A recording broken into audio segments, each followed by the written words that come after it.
Bunda Haya, Pak Priyatno, Bunda Dr. Sari, Ikhwan Akhwat yang dirahmati oleh Allah Subhanahu wa Ta'ala. Ibnu Athaillah As-Sakandari berkata, maqalla amalun baroza min qalbi zahidin atau min qalbin zahidin wala kathura amalun baroza min qalbin ragibin. Maqalla amalun tidaklah dianggap sedikit suatu amal baroza min qalbin zahidin yang keluar dari hati yang zuhud, hati yang bersih, hati yang ikhlas, hati yang penuh dengan kecintaan kepada Allah. Wala kathura amalun dan tidaklah dianggap banyak suatu amal baroza min qalbin ragibin kepada yang keluar dari hati yang condong kepada dunia, yang rakus kepada dunia. Dalam bahasa lainnya, amal sedikit dilakukan dengan hati yang ikhlas, maka amal itu akan menjadi besar. Maka banyak amalan-amalan kita yang besar ternyata kecil karena tercampur dengan riaknya, sum'ahnya, ujubnya. Tapi ada amalan yang secara zohir amalannya kecil. Mungut sampah, nyapu, atau mengambil eh, kotoran di masjid. Kita lagi di masjid ada kotoran nih. Kita ambil, kita kantongin. Itu kan sesuatu yang sepele. Tapi dilakukan dengan hati yang ikhlas untuk kebersihan masjid. Lagi orang makan di masjid, kemudian ada nasi satu jatuh. Ketika kita mau duduk, ada nasi nih kita ambil, kita buang. Itu kan sederhana, kecil. Tapi kalau dilakukan dengan kebersihan, untuk kebersihan masjid, untuk menjaga kesucian rumah Allah, maka itu menjadi amalan yang besar di sisi Allah. Atau suatu amalan yang kosong dari zikrullahnya, suatu amalan yang kosong dari zikrullahnya, meskipun amalan itu amalan syar'i yang sering diucapkan sholat di depan Ka'bah. Itu kan amalan yang luar biasa, tapi hatinya kosong, nggak ingat Allah, nggak ingat kebesaran Allah. Maka seperti orang bersiul dan bertepuk tangan. Berbeda dengan amalan yang keluar dari hati yang penuh kecintaan kepada Allah, kerinduan kepada Allah, rasa syukur untuk Allah. Maka amalan yang kecil itu menjadi besar di sisi Allah. Ya, seperti misalnya zikir hobi. Itu kan kalau secara pekerjaan zikir yang paling gampang menyebutkan nama Allah di dalam hati. Tapi karena amalan itu bersifat rahasia antara dirinya dengan Allah, orang lain tidak nggak tahu kalau kita sedang berzikir. Karena tangan kita nggak ada tasbihnya, mulut kita nggak komat kamit, hanya menepuk menepuk 5 kali, menepuk tangan atau lantai. Amalan itu bisa menjadi amalan yang luar biasa di hadapan Allah Subhanahu wa taala. Kenapa keluarnya dari hati yang bertakwa?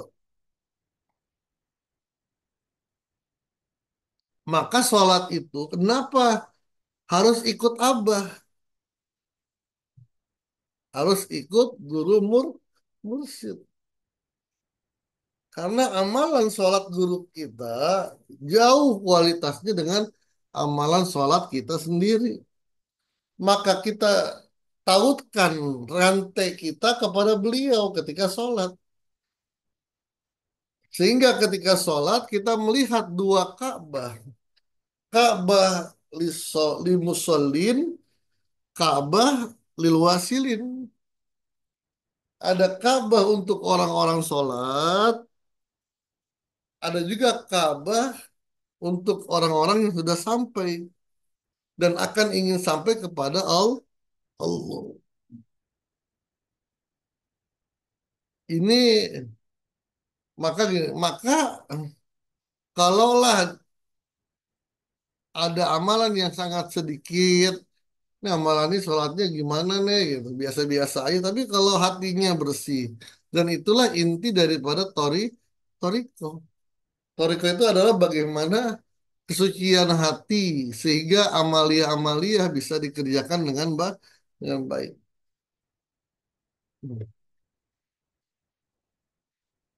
Itulah yang sering kita baca, ilahi anta maksudi waridoka matlubi atini mahabbataka wa ma'rifataka. Ya, tujuan utama sholat kita apa?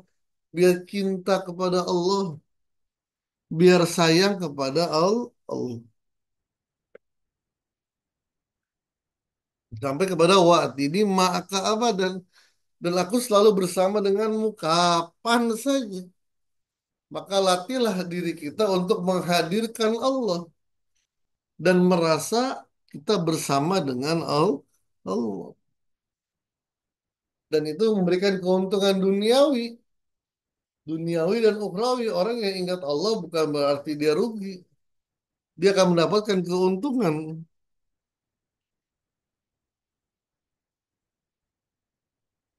Husnul a'mali iju husnil ahwali.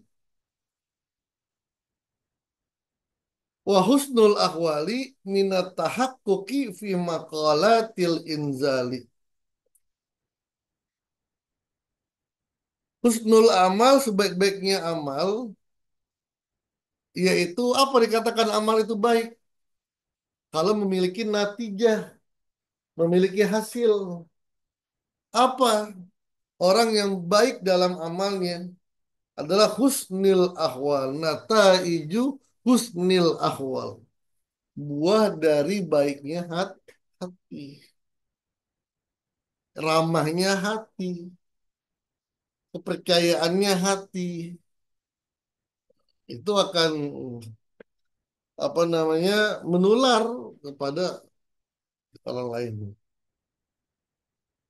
Wa husnul ahwali, sedangkan bagusnya hati minat tahaqquqi fi maqalatil inzar, setelah mencapai kepada makam makom yang mantap dalam segi spiritual, dalam segi spiritual. Jadi apa yang dilakukan oleh guru mursyid memfokuskan amaliyah kolbiyah itu sudah sangat tepat sekali. Bahkan zikir hofi cukup di eh, kolbun, di tempat hati manusia, dua jari di bawah susuk kiri. Kenapa? Kalau hati sudah bersih, maka setiap amalan menjadi baik. Dan hidup jadi enak karena menghindari kebencian, berusaha untuk melepaskan kebencian kepada orang lain. Yang ada adalah kecintaan. Maka husnul amal, bagusnya amal, tapi kalau misalnya amalnya masih gitu-gitu doang, tapi tingkah lakunya, wah harus ada yang dicurigakan ini. Gitu. Wah dia kalau depan orang baik, ramah, tapi kalau nggak ada orang, oh, udah dah. Gitu. Itu nanti bisa dilihat dari keadaan hati seseorang. Nggak bisa ditipu itu. Oh, oh nyaman saya dengan beliau, nyaman saya dengan beliau. Karena selain ilmunya, ada akhlaknya. Dan akhlak itulah yang memberikan cahaya kepada orang yang hadir. Nah, baik saya, wallahu alam. Assalamualaikum warahmatullahi wabarakatuh.